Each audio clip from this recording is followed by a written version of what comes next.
La Otra Hoja, colectivo literario, presenta su programa Hablando de Poesía, desde la sombra del lápiz.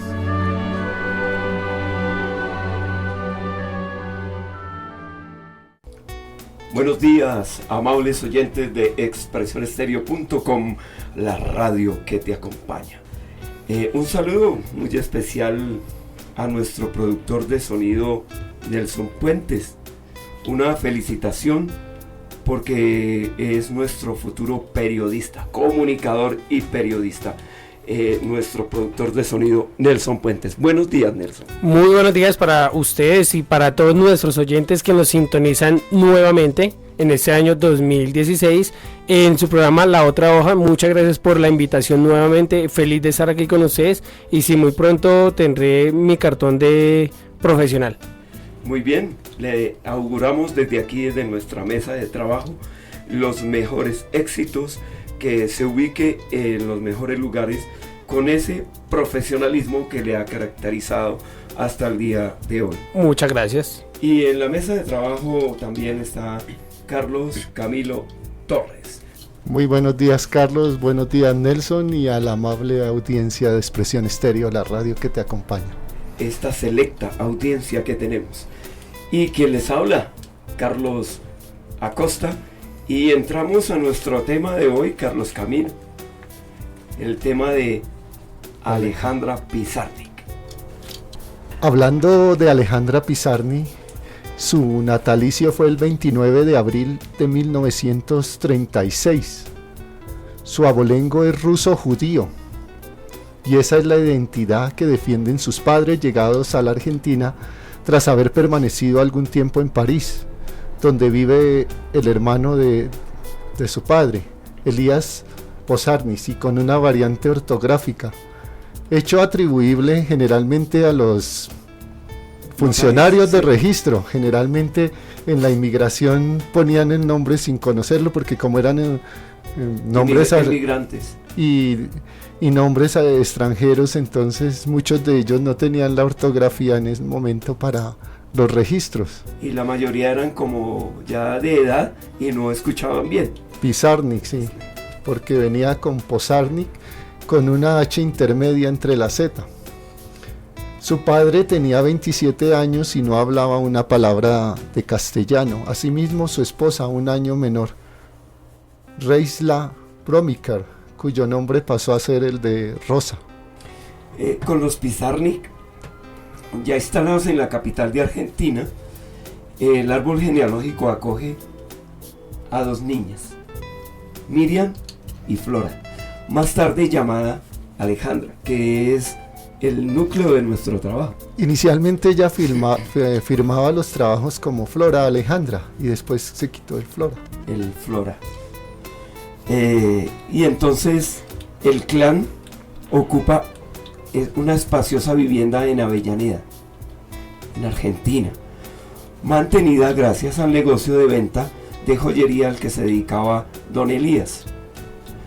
El destierro, por doloroso que parezca, en este caso providencial, pues el resto de los Pizarnik o Pizarnik Bromikar, con excepción del hermano del padre en París y la hermana de la madre en Avellaneda, apareció el Holocausto, lo que para la niña debió significar un contacto temprano con los efectos de la muerte. Fue muy trágica esa noticia. Y un efecto que produjo en ella cuando oía en la radio a Hitler es que pensaba que iban a llegar a casa los alemanes a exterminar a todos ellos. Y no solo a Alejandra, sino al papá, a la mamá, toda la familia, a toda la familia. Porque es que la voz, de por sí los alemanes, el alemán es muy fuerte, y en la voz de Hitler, oyéndolo en la radio, ya a los 4 años sentía ese temor a Alejandra Pizarnik. ¡Ay, Hitler! Y pegaba el brinco a la pobre niña. Aquí hay un primer poema que recuerda a su niñez, se llama Niña en Jardín. Aquí estoy yo, dueña de mis 4 años, señora de los pájaros celestes y de los pájaros rojos. Al más hermoso le digo, te voy a regalar a no sé quién, Como sabes que le gustaré, voy a regalarte vivo. Nunca tendrás a quien regalar un pájaro, dice el pájaro. Bueno, aquí ya podemos hablar de un primer símbolo, la infancia. Una de las imágenes que se reiteran con insistencia en la poesía de Alejandra Pizarnik corresponde con la infancia. Una infancia que se va en un momento y que se añora siempre. Josefa Fuentes Gómez, una estudiosa informante, nos dice en su análisis: la poeta insiste en todo momento en cantar sobre la pérdida del paraíso de la niñez, que pretende restituirse con el ejercicio de la poesía, una convicción plenamente kafkiana, con soledad, frustración y la angustiosa sensación de culpabilidad que experimenta el individuo al verse amenazado por unas fuerzas desconocidas que no alcanza a comprender y que se hallan fuera de su control. Ella tiene un autor muy leído, ¿no? Kafka y Jean-Paul Sartre. Jean-Paul Inicialmente son sus dos autores preferidos. Inicialmente, Sí. La autora canta junto a una niña extraviada, que es ella, una niña que guarda entre el viento y pájaros lo efímero de la infancia. La irremediable tristeza que padece Alejandra Pizarnik ante la pérdida de su infancia se manifiesta en sus diarios, en donde se exhibe el extravío emocional de una mujer de 20, de 30, que siempre está invocando a la niña que fue. El tiempo en que vive sujeta a una nostalgia desgarradora. A los 20 dice, en este fragmento del despertar: el principio ha dado a luz el final, todo continuará igual, las sonrisas gastadas, el interés interesado, las preguntas de piedra en piedra, las gesticulaciones que me remedan amor, todo continuará igual, pero mis brazos insisten en abrazar al mundo, porque aún no les enseñaron que ya es demasiado tarde. Señor, arroja los féretros de mi sangre. Recuerdo mi niñez, cuando yo era una anciana. Las flores morían en mis manos, porque la danza salvaje de la alegría les destruía el corazón. Recuerdo las negras mañanas de sol, cuando era niña, es decir, ayer, es decir, hace siglos. Señor, la jaula se ha vuelto pájaro, ¿qué haré con el miedo? tremenda situación. Por eso Alejandra Pizarnik era bipolar. Iba de la efusividad a una depresión tremenda, que, como se ha dicho, quiere hundirse para recuperar con su oficio la niñita que recuerda haber sido algún día, que quiere entrar bien adentro de la música para tener una patria. Canta reiteradamente desde sus primeros versos a la infancia, a aquel momento en el que le fue posible la plena posesión de sí misma.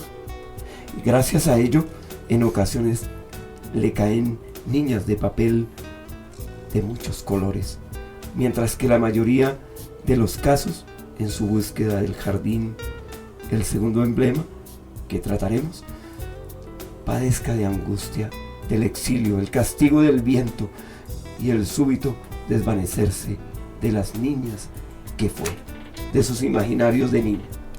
Y hablando de su niñez, estudia en la escuela número 7 de Avellaneda y después en la normal, la secundaria.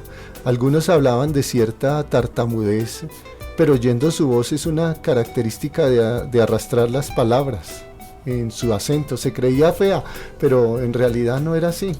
También se habla del uso de anfetaminas desde muy joven para mantenerse delgada.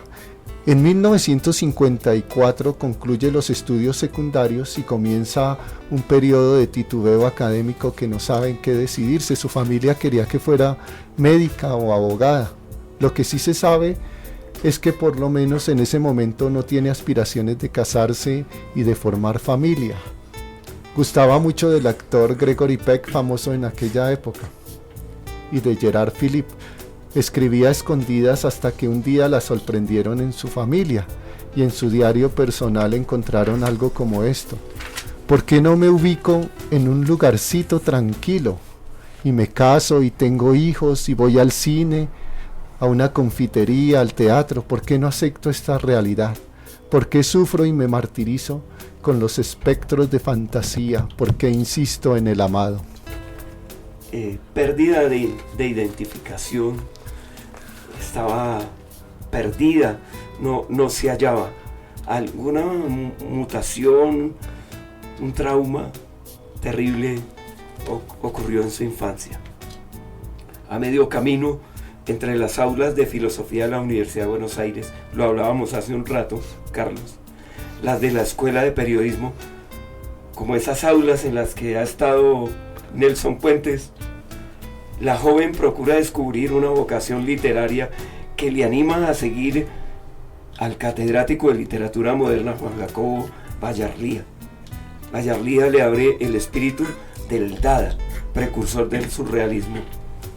Se dice que Juan Jacobo fue su primer compañero sentimental, pero la familia nunca se refiere al tema por guardar esa imagen también de niña inocente.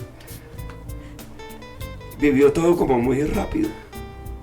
Y este surrealismo, ya lo hemos tratado aquí, surge de Europa del Este, como del rumano Tristan Tzara en 1916, y duró solo 6 años como esta fuerza. El surrealismo comenzó a nacer en 1922. De las cenizas de la Primera Guerra se formalizará 2 años después con el Manifiesto del Surrealismo, redactado por Breton en 1924. Este movimiento se consolidó en una primera etapa que irá hasta 1938. Con la revista La Revolución Surrealista, el surrealismo terminará hacia 1969, más de 40 años después. Incluso varios surrealistas participarían del Mayo francés. André Breton decía que la palabra libertad era todo lo que todavía lo exaltaba. Ella responde sin duda a mi única aspiración legítima, decía Breton. Entre tantas desgracias que heredamos, es bastante necesario reconocer que la mayor libertad de espíritu nos fue dejada. Su par español Luis Aragón, quien luego se haría estalinista, completaba: se trata de llegar a una nueva declaración de los derechos del hombre. Y hablamos del surrealismo, sí, precisamente por Alejandra. Veo unos dibujos. ¿Cómo es ahí, Carlos? Cuéntele a los oyentes estas imágenes. El amor por el surrealismo de Alejandra la lleva a hacer inclusive pinturas, pero yo pues la verdad no sabría identificar bien los elementos que hay, al fin y al cabo son surrealistas. Hay un delfín que parece una cometa, hay un fantasma ahí sobre la izquierda, sí, hay como elementos de alimentos. Está ella como muy pequeñita dentro del cuadro, ¿cierto? Está minimizada, Carlos, sí. Minimizada, y eso sí una psicóloga podría interpretar. Pero aquí, ¿no?, lo que se trata es de esa pintura de tipo metafórico y surrealista. Pero podemos inferir que sí se sentía diminuta en el mundo. Se dibujaba muy pequeñita. Muy pequeña. Alejandra juega en esa época a convertirse en reportera y llega a asistir al Festival de Cine en Mar del Plata en 1955, pero las experiencias periodísticas quedan más bien como una anécdota. Su primer trabajo, La tierra más ajena, fue publicado en 1955. Claro, y otro aspecto inquietante de la vida de Alejandra Pizarnik es también porque le da tanta importancia a ese espacio del jardín y se mueve mucho en su poesía en ese lugar. Esa simbología. Es una simbología, pero yo creo, y siempre lo he pensado, hay algo detrás. En la poesía de Alejandra Pizarnik Este distintivo está vinculado al relato que Lewis Carroll dedica a su joven amiga de 10 años, Alicia en el País de las Maravillas, donde la protagonista confiesa: solo vine al jardín, esta fantástica historia que cuenta cómo una niña cae dentro de la madriguera de un conejo blanco. Esto fascina a Alejandra. En el relato de Carroll comenta que se imagina a sí misma paseando entre plantíos de preciosas flores, acompañada por el murmullo de cristalinas fuentes, y expresa de este modo su poderoso deseo de formar parte de un país imaginario, similar al de Alicia, que ahora es película, ¿no? Ya han hecho 3 películas modernas. Alejandra se identifica con el texto de Alicia en el País de las Maravillas. Se basa en que contiene en sí la fascinante aventura del sueño, generado desde una infancia que seguro se encuentra muy cerca de la verdadera vida que Alejandra Pizarnik persigue establecer. El jardín para la poeta se convierte en un lugar de cita en el centro del mundo de su propio ser. Entonces, retomando las palabras escritas por Gastón Bachelard, que inclusive aquí Carlos me obsequió el libro La Poética del Ensueño en diciembre. Sí, yo compré otra, Guillermo me regaló una también, y le cuento que ahí él tiene unas imágenes, está el pozo, la infancia y otras imágenes, pero en Pizarnik es el jardín y el jardín. Y Gastón nos dice: ¿y qué espiral es el centro del hombre? Ya no se sabe enseguida si se corre al centro o si se va de uno de él. Y entonces eso pasa a los poemas de Alejandra, en los que hay poemas donde se manejan los imaginarios que fueron un futuro, que son un pasado y que serán un presente, como elementos tangibles, tales como el viento, las lágrimas, los muros, las estatuas, los sonidos, etc. El ser del hombre es un ser sin lugar que viaja mutando muchos espacios, nos acaba de decir Gastón Bachelard. Y tremendo libro, ¿no? De Gastón Bachelard, porque dice que no puede haber un poeta que no haya auscultado su infancia y los elementos que le son primordiales, en este caso es casi imposible que en algún momento no escriba un poema relacionado con la infancia o que toque esos temas, porque están en lo profundo de uno. Hay que ir a esa fuente. Y Alejandra muy contradictoria, su postura siempre fue irreverente. La Pizarnik persigue un pequeño lugar perfecto, aunque vedado, lugar peligroso por su carácter esencialmente inseguro y natural, sinónimo de las más imprevistas metamorfosis.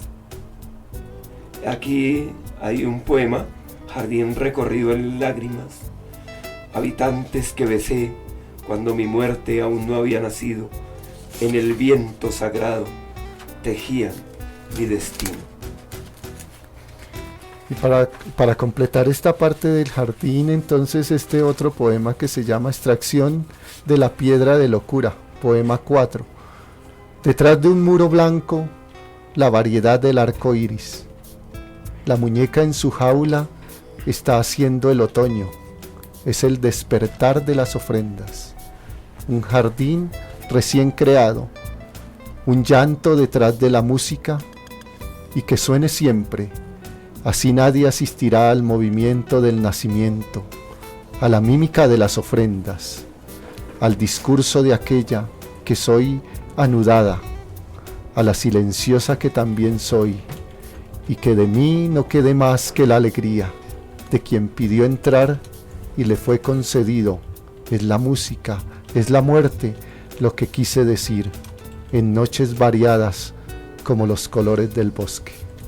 Y así Pizarnik no quisiera hablar del jardín, sí anhela verlo en una ansia que nos traslada a esa teoría platónica en donde se propone que ver es recordar y que recordar es vivir, en una suerte de reminiscencia afortunada.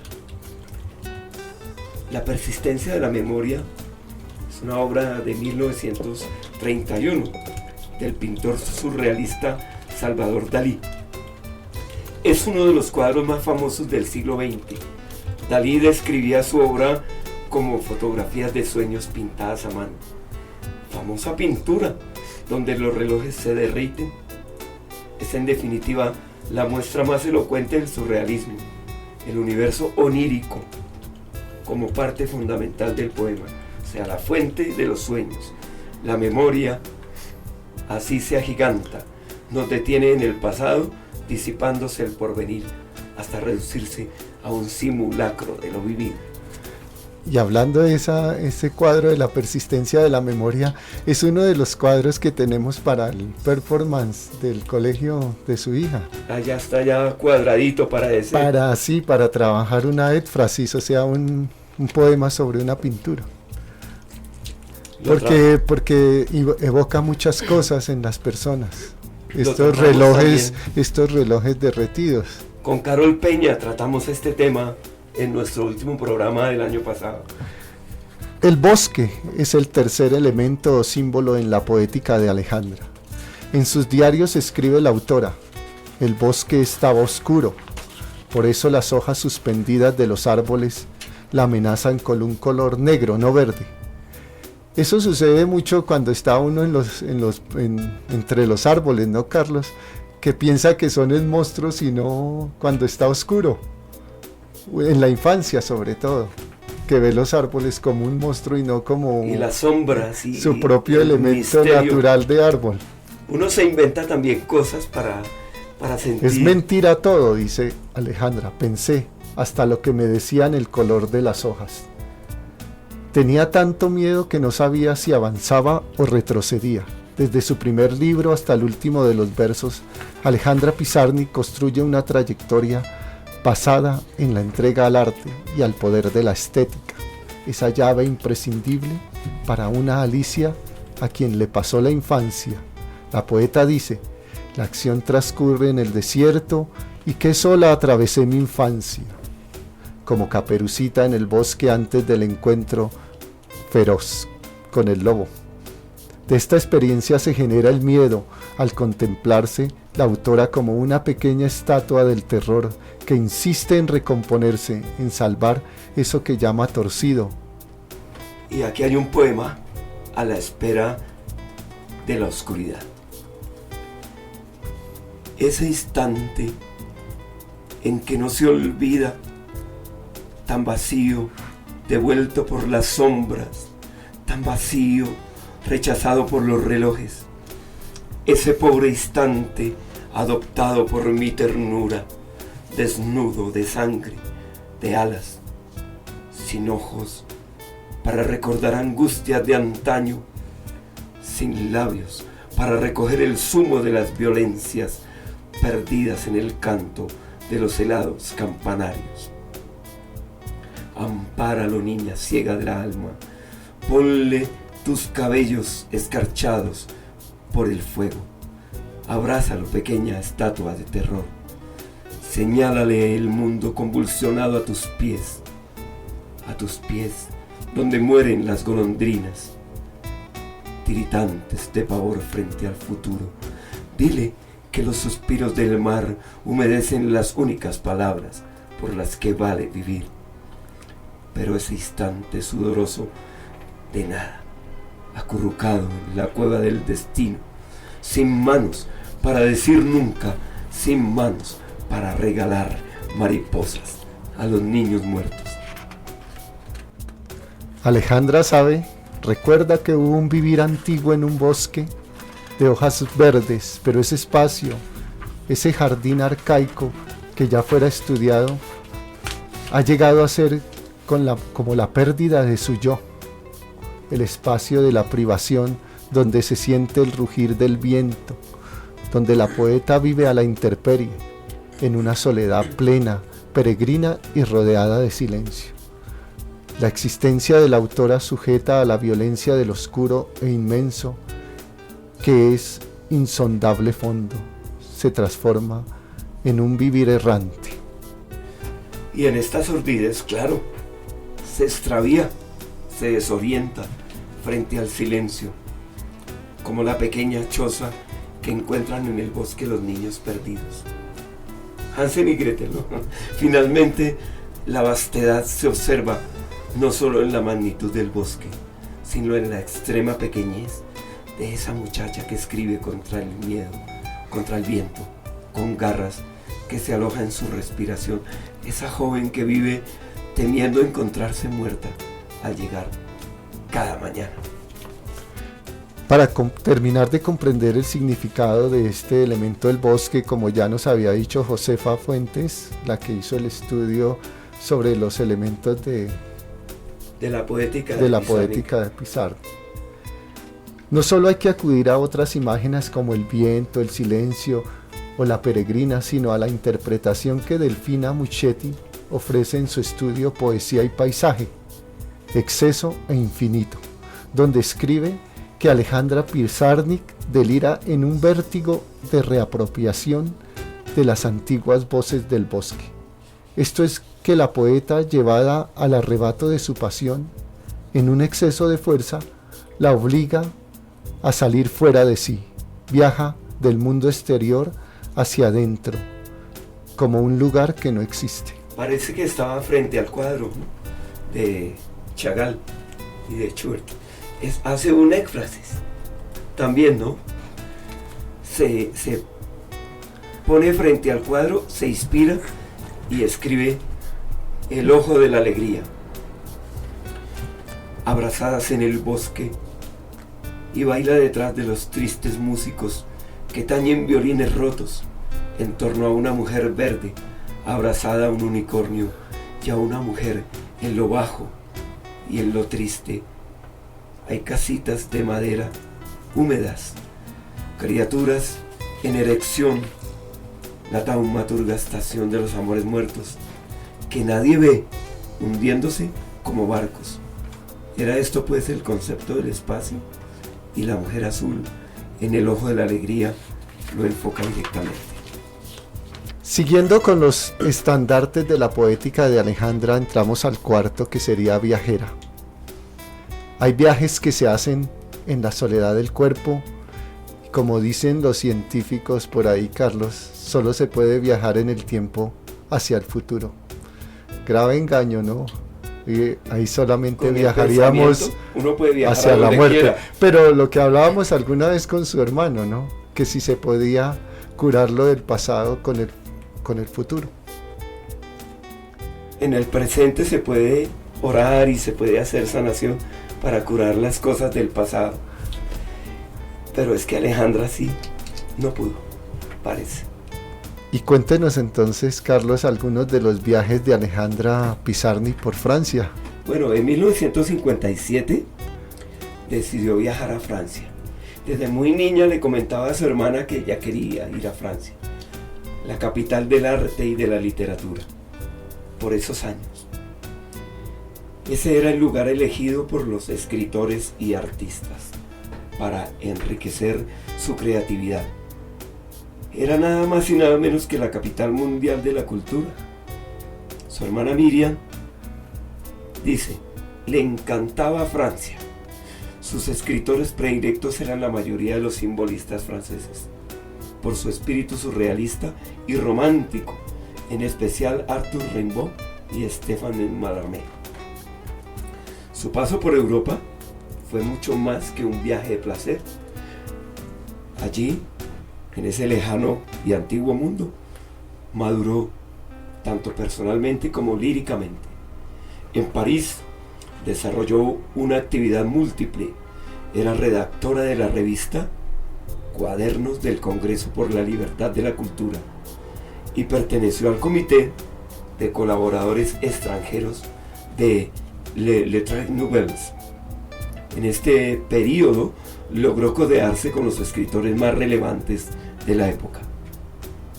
Fue en esta capital francesa donde conoció a Octavio Paz y a Julio Cortázar. Amistades que continuó hasta su muerte, pero con el segundo, o sea, con Cortázar, tuvo una relación muy cercana, porque juntos compartían primero el surrealismo, su idea mágica de concebir el mundo, y segundo, les gustaba la poesía a juntos. Y desde ese primer contacto los unió la pasión por Rimbaud, por Janis Joplin y por la literatura. Cortázar admiraba su poética y se transformó en una suerte de ángel protector, al punto, ¿cómo sería? Uno de escritor difícilmente hace eso, de otorgarle los manuscritos de Rayuela para que ella recaudara algún dinero mecanografiándolos, pasándoselos. Este reconocido escritor le dedicó un poema al enterarse de su muerte, y en su prosa recreaba un encuentro con la poeta. Comillas: quisieras insultarme sin que duela, decir cómo estás vivo, cómo se puede estar cuando no hay nada más que la niebla de los cigarrillos, escribió en su poema titulado Aquí, Alejandra. Cortázar era fumador. Sí, y ya que como hoy no está Ricardo, vamos a hacer aquí un graffiti poético. Sí, claro. De Alberto Mangel. Yo no reaccioné como hubiese debido ante la dictadura, y como reaccionaron tantos otros que fueron torturados, asesinados y obligados al exilio. Yo solo fui un turista en el infierno.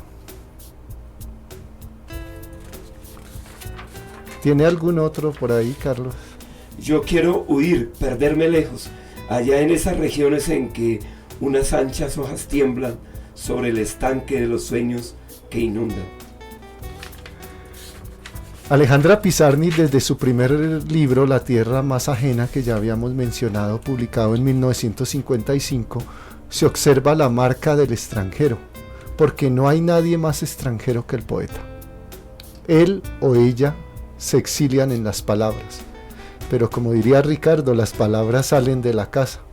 Alejandra es extranjera de la tierra, la poesía o la infancia misma. En La última inocencia, obra compuesta por la poeta en 1956, es donde más desarrolla el tema de ser viajera o exiliada de la realidad. Existen exilios a otras tierras, exilios en la cárcel y exilios propios del poeta, ya sea en una habitación o en su propio ser, como en el caso de Alejandra. Que estaba encerrada y ella decía: yo quiero ser la poesía misma, que no haya una diferencia entre la poesía y yo. Vamos a leer entonces este poema que se llama La última inocencia. Partir, en cuerpo y alma, partir, partir, deshacerse de las miradas opresoras que duermen en la garganta.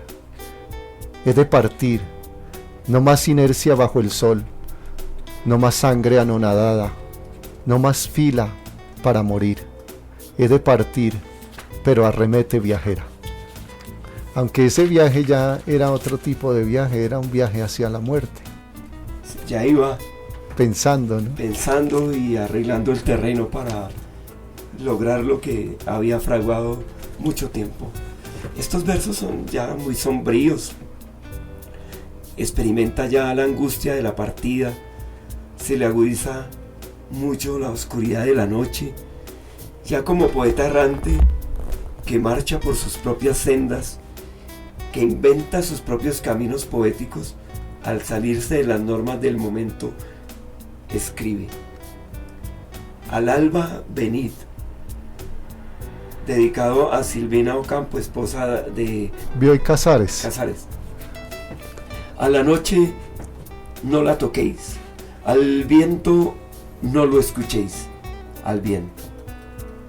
Toco la noche, al alba voy a partir, al alba no partáis, al alba voy a partir. Siempre estaba preparándose en el poema para partir. Somos caminantes, no hay duda, Carlos, que buscamos la otra orilla, caminantes condenados a la soledad, al silencio y a la muerte. En la poética de Alejandra, esa orilla que busca es la ausencia de la paz en el yo interior que fue mencionado en el símbolo del bosque. En su libro árbol de Diana, la poeta empieza a divagar en el bosque, en la espesura, en la hojarasca de su yo interior. Sí, pues es que todos de alguna manera, como lo dice la canción, somos peregrinos, vamos de paso, pero sí se le siente a ella mucho existencialismo, el miedo por el transcurso del tiempo, por no llegar a ser lo que siempre quiso ser, y como ella no se aceptaba. El tiempo se le convierte a uno en un problema porque no alcanza a hacer lo que realmente quiere realizar. Claro, al comienzo hay un grafiti que dice, y la enana se echa el bulto de huesos a los hombros y camina por la cuerda floja con los ojos vendados. Era bajita, se consideraba fea, tartamuda. Entonces, claro, todo eso pesaba en ella. Pero más era lo que ella pensaba de sí mismo que lo que los demás pensaban de ella. Sí, pero eso pesaba más. O sea, esa autoestima pesaba más. Y en esos viajes tiene dos caminos que crecen positivamente en su obra. El primero, con su bien interior cuando conoce a Cortázar y a Paz, a los latinoamericanos, y a unos poetas franceses, para su mal interior, para su caída, para su autodestrucción. El segundo, cuando ve un París socialmente acabado. Pero cuando viaja ya la segunda vez, París no era la belleza, porque tenía sido problemas ya sociales muy graves.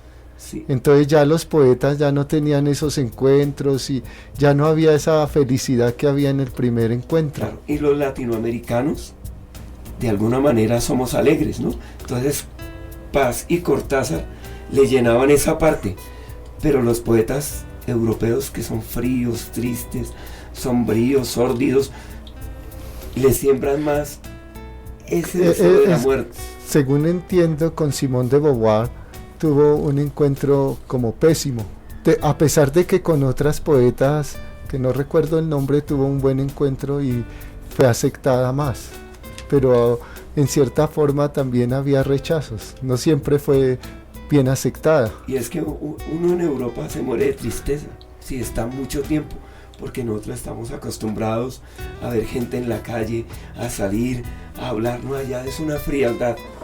Y este peregrinaje es un destierro, mire, sin porvenir, es la soledad de no tener raíces en ningún lado, que ese era el problema de Pizarnik, el desarraigo. Pero ese viaje no solo puede ser, Carlos, en el interior, sino el de la poesía, porque el viaje de la poesía es un viaje también tremendo. Buscar la poética interior del poeta, usted que realiza, y yo y muchos poetas, es complejo realizar ese viaje poético y encontrar ese destino que uno quiere llegar.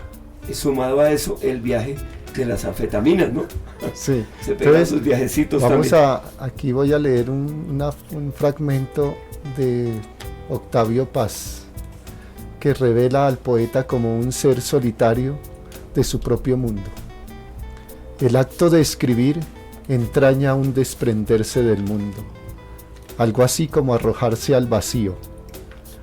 Ya está solo el poeta. Debe ponerlo todo en entredicho, incluso a él mismo. Ocurren dos cosas. Primero, todo se evapora. Segundo, todo se cierra. En ambos casos el poeta se queda solo, sin mundo en que apoyarse. Es la hora de crear de nuevo el mundo. Pero las palabras también se han cerrado, también se han fugado. El poeta peregrina en la palabra, podríamos decir de Octavio Paz. Pero es Vicente Huidobro quien propone y formula en los poetas el vuelo, caída, viaje, a través de la cual la libertad reconocida del poeta consigue hacer el milagro de la palabra. El poeta compone y en esa composición el poema vuela, pero tiene sus vacíos, a veces largos, pero siempre completa el viaje, es decir, termina el poema, aunque Roberto Juarros decía, un poema no se termina, se abandona. Se deja. Hay un compromiso huidobriano de ofrenda vital, o sea, ella lo asume. ¿Y cuál es esa ofrenda vital? El punto, el momento en que la vida y obra son una sola. Mi yo poético es mi yo ser, no me niego ni niego nada de lo que soy, no le niego a las palabras que formen parte de la obra. Lo que decía yo ahora, ella quería ser la poesía y que la poesía fuera ella misma. El viaje es el poema. En Alejandra Pizarnik hay muerte, comunión entre vida y obra. Escribir es desprenderse del mundo, es iniciar un viaje para arrojarse al vacío, llegar a la soledad. El poeta pone todo en entredicho, incluso hasta su propio ser, hasta que se queda sin mundo. Entonces llega la hora de crear su propio lenguaje. En palabras de Menaza hay un poema que se llama El viaje, y va Menaza, Carlos, diciendo: usted empieza en el mar ancho los poemas, en un mar amplio todos los poetas en su barca, y es una historia completa hasta que usted se encuentra solo con sus pedazos de barca. Ya no son una barca sino pedazos, maderitas chiquitas de las cuales usted se sostiene. Ya se le está acabando y usted lápiz. Empieza a buscar su propio océano y ya encuentra y dice: ve, por este lado no ha pasado nadie. Ese es el viaje de la poética. Vamos a leer a la Limón a dos voces. Comienza Carlos Camilo. El poema se llama Altazor, fragmento del canto 1 de Vicente Huidobro. ¿En dónde estás, Altazor? La nebulosa de la angustia pasa como un río y me arrastra según la ley de las atracciones. La nebulosa, en olores solidificada, huye su propia soledad. Siente un telescopio que me apunta como un revólver. La cola de un cometa me azota el rostro y pasa relleno de eternidad, buscando infatigable un lago quieto en donde refrescar su tarea ineludible. Altazor, morirás. Se secará tu voz y serás invisible. La tierra seguirá girando sobre su órbita precisa, temerosa de un traspié, como el equilibrista sobre el alambre que ata las miradas del pavor. En vano busca, ojo enloquecido, no hay puerta de salida y el viento desplaza los planetas. Piensas que no importa caer eternamente si se logra escapar. ¿No ves que vas cayendo ya? Limpia tu cabeza del prejuicio moral, y si queriendo alzarte nada has alcanzado, déjate caer sin parar tu caída, sin miedo al fondo de la sombra, sin miedo al enigma de ti mismo. ¿Acaso encuentres una luz sin noche, perdida en las grietas de los precipicios? Cae, cae eternamente, cae al fondo del infinito, cae al fondo del tiempo, cae al fondo de ti mismo, cae lo más bajo que se pueda caer, cae sin vértigo, a través de todos los espacios y todas las edades. A través de todas las almas, de todos los anhelos y de todos los naufragios. Cae y quema al pasar los astros y los mares, quema los ojos que te miran y los corazones que te aguardan. Quema el viento con tu voz, el viento que se enreda en tu voz, y la noche que tiene frío en su gruta de huesos. Cae en infancia, cae en vejez, cae en lágrimas, cae en risas, cae en música sobre el universo. Cae de tu cabeza a tus pies, cae de tus pies a tu cabeza, cae del mar a la fuente, cae al último silencio del abismo. Sí. Alejandra Pizarnik está dispuesta. Su viaje, destierro, naufragio, como hablaba Vicente Huidobro, la sitúa en un paisaje nuevo y quiere hacerlo suyo, darle los pies, la cabeza, la vida, viajar para derrotar la palabra y ponerla al servicio de su yo poético, sin importar si es de triunfo o de agonía. Rainer Maria Rilke, en una carta a Clara Rilke, escribe: las obras de arte nacen siempre de quien ha afrontado el peligro, de quien ha ido al extremo de una experiencia hasta el punto que ningún humano pueda rebasar. Alguna vez a Porfirio Barbajakov le preguntaron cómo se escribe y él le dijo: sufra, maestro. Alejandra Pizarnik es perseguida por sus sombras, por su infancia, por sus jardines que ya habíamos mencionado, Carlos, pero ellos mismos le sirven al poema, y solo cuando la poeta extravía su recorrido es que empieza a caer su poesía. Alejandra Pizarnik, que apuesta su vida y su poesía para lograr experiencias verbales que compiten, incluso con sus experiencias vitales, se arriesga a perder la vida en cada imagen, en cada metáfora. Ese es el riesgo de los grandes poetas. Y hacemos una breve pausa. Y ya regresamos en Expresión Estéreo, la radio que te acompaña.